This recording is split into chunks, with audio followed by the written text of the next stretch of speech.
पक्षाचे 6 खासदार फुटले आणि उद्धव ठाकरे चांगलेच आक्रमक झाले। शिवसेनेच्या 60व्या वर्धापन दिनाला ठाकरेंनी या फुटीर खासदारांना चांगलंच टार्गेट केलं होतं। पण ठाकरे फक्त भाषण करून शांत बसणारे नव्हते। त्यांनी थेट मैदानात उतरायचं ठरवलं आणि एक मोठा दौरा आखला। हा दौरा साधासुद्धा नव्हता। तर ज्या 6 खासदारांनी गद्दारी केली त्यांच्याच मतदारसंघात जाऊन तिथल्या मतदारांची थेट माफी मागण्यासाठी ठाकरे घराबाहेर पडले। नमस्कार, मी अस्मिता आणि आपण बघत आहोत अनफिल्टर्ड महाराष्ट्र। या दौऱ्याची सुरुवात झाली खासदार संजय दीना पाटील यांच्या ईशान्य मुंबई मतदारसंघापासून। त्यानंतर उद्धव ठाकरेंनी आपला मोर्चा वळवला यवतमाळ, वाशिम, हिंगोली, परभणी, धाराशिव आणि शिर्डी या मतदारसंघाकडे। जिथे जिथे फुटीर खासदार होते तिथे तिथे उद्धव ठाकरेंच्या तोफा धडकल्या। या खासदारांच्या विरोधात आपल्या भाषणातून उद्धव ठाकरेंनी मोठं रान उठवलं। आपल्या प्रत्येक सभेत त्यांनी या खासदारांवर सडकून टीका केली। त्यांना वाघाचं कातडं पांघरलेले लांडगे म्हणत पुढच्या निवडणुकीत या गद्दारांना त्यांची जागा दाखवून द्या असं थेट आवाहन उद्धव ठाकरेंनी तिथल्या जनतेला केलं। विशेष म्हणजे उद्धव ठाकरेंच्या या सगळ्या सभांना लोकांचा प्रचंड आणि उत्स्फूर्त प्रतिसाद मिळाला। सभांना झालेली गर्दी आणि लोकांचा उत्साह पाहता फुटीर खासदारांविरोधात एक मोठं वातावरण तयार करण्यात उद्धव ठाकरे यशस्वी झाल्याचं चित्र सध्या तरी दिसतंय। याचाच अर्थ असा की या खासदारांना निवडणुकीत पाडण्यासाठी आता स्वतः उद्धव ठाकरे मैदानात उतरलेत। त्यामुळे या फुटीर खासदारांसाठी पुढची निवडणूक अजिबात सोपी असणार नाही हे आता स्पष्ट झालंय। ठाकरेंना सोडून सत्तेसोबत गेलेल्या या नेत्यांनी स्वतःची खासदारकी धोक्यात आणल्याची चर्चा आता राजकीय वर्तुळात रंगू लागली आहे।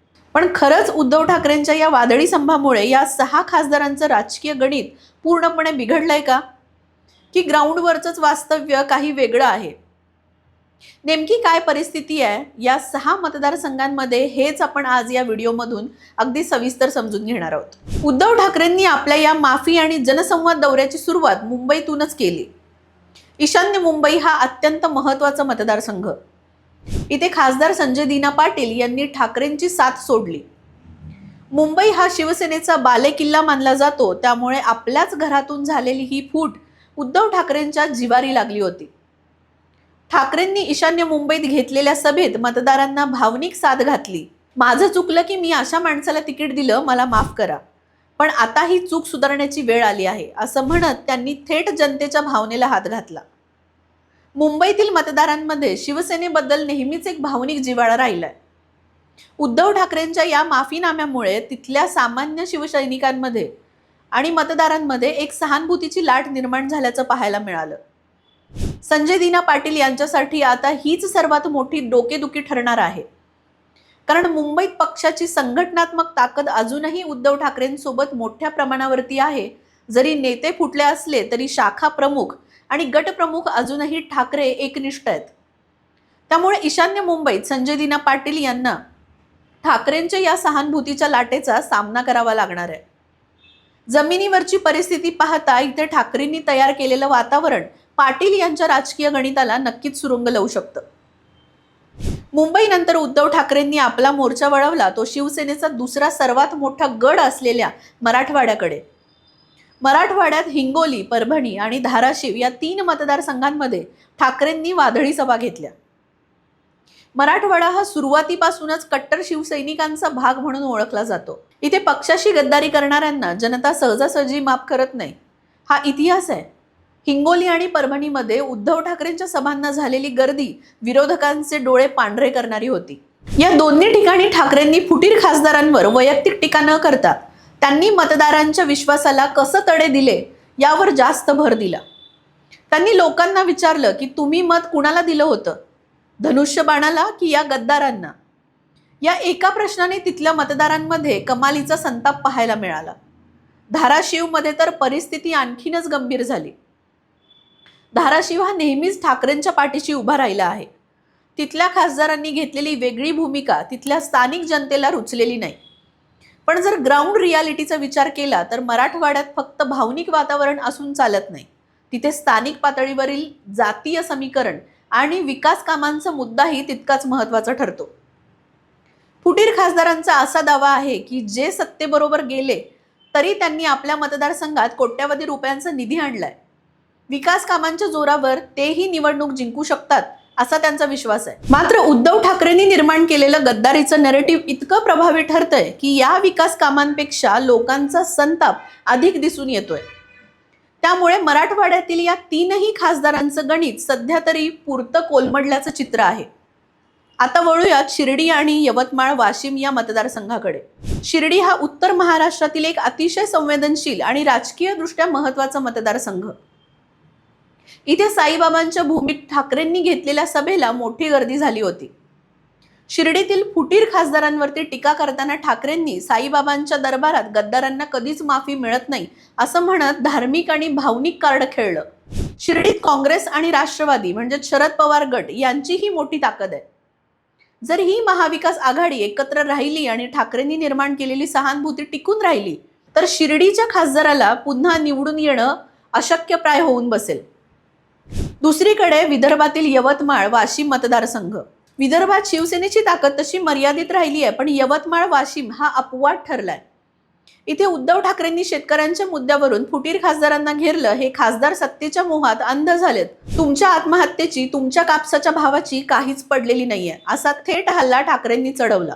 विदर्भातील शेतकरी आधीच सरकारच्या धोरणांवरती नाराज आहेत, त्यात उद्धव ठाकरेंनी दिलेली ही साथ त्यांच्या मनाला भिडली। पण यवतमाळ वाशिम मध्ये दुसरी एक बाजू अशी आहे की तिथल्या फुटीर खासदारांची वैयक्तिक पकड आणि स्थानिक नेत्यांचे जाळे खूप मजबूत आहे। केवळ भाषणांमुळे ही पकड सैल होईल का हा मोठा प्रश्न आहे।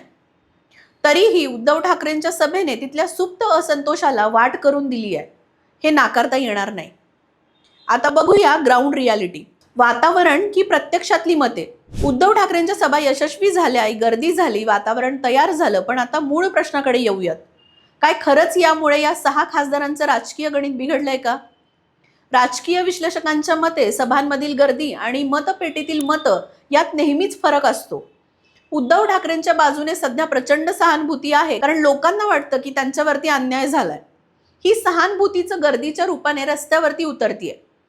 परंतु निवडणूक जिंकण्यासाठी केवळ सहानुभूती पुरेशी नसते, त्याच्यासाठी मजबूत उमेदवारांची निवड, बूथ पातळीवरतील मॅनेजमेंट आणि स्थानिक पातळीवरील इतर पक्षांची मदत या गोष्टी खूप महत्त्वाच्या असतात। हे 6ही खासदार जेव्हा निवडून आले होते तेव्हा त्यांच्या मागे भाजप आणि शिवसेनेची संयुक्त ताकद होती। आता परिस्थिती बदलली आहे, कारण आता हे खासदार भाजपच्या पाठिंब्यावरती निवडणूक लढवतील। भाजपची स्वतःची एक केडर बेस वोट बँक आहे जी या खासदारांच्या पाठीशी उभी राहू शकते। दुसरीकडे उद्धव ठाकरेंना महाविकास आघाडीतील काँग्रेस आणि राष्ट्रवादी म्हणजे शरद पवार गट यांची साथ मिळणार आहे। त्यामुळे ही लढत सहानुभूती विरुद्ध सत्ता आणि पैसा अशी होणार आहे। फुटीर खासदारांकडे आता सत्तेचे बळ आहे, विकास कामांचा दाखला आहे आणि भाजपची यंत्रणा आहे। त्यामुळे उद्धव ठाकरेंनी जरी वातावरण निर्माण केलं असलं तरी ग्राउंडवर या खासदारांना पराभूत करणं इतकं सोपं नसेल। खासदारांनी आपापल्या मतदारसंघात मोर्चे बांधणी सुरू केली असून ठाकरेंच्या आरोपांना ते विकास कामांच्या आधारे उत्तर देण्याचा प्रयत्न करत आहेत। थोडक्यात सांगायचं तर उद्धव ठाकरेंनी आपल्या झंझावाती दौऱ्याने या 6 फुटीर खासदारांच्या अडचणी नक्कीच वाढवल्या आहेत। त्यांनी जनतेच्या मनात गद्दारीची भावना अगदी पक्की रुजवली आहे।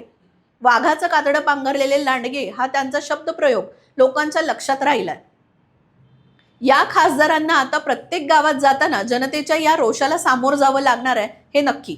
पण राजकारण हे प्रवाही असतं, निवडणुका जवळ येतील तशी समीकरणं बदलतील। उद्धव ठाकरे या वातावरणाचं रूपांतर मतांमध्ये कसं करतात आणि हे फुटीर खासदार भाजपच्या मदतीने हा रोष कसा शमवतात यावरच या 6 मतदारसंघांचं भविष्य अवलंबून असेल। एका गोष्टीची मात्र खात्री आहे की उद्धव ठाकरेंच्या या दौऱ्यामुळे या खासदारांची पुढची वाटचाल अत्यंत काटेरी झाली आहे। तुम्हाला काय वाटतं? उद्धव ठाकरेंच्या या संभामुळे खरंच हे 6 खासदार पडतील का, की सत्तेच्या जोरावर ते पुन्हा निवडून येतील? तुमचं मत आम्हाला खाली कमेंट बॉक्समध्ये नक्की कळवा। व्हिडिओ आवडला असेल तर लाईक करा, शेअर करा आणि अशाच सविस्तर राजकीय विश्लेषणासाठी आमच्या चॅनलला सबस्क्राईब करायला विसरू नका। धन्यवाद।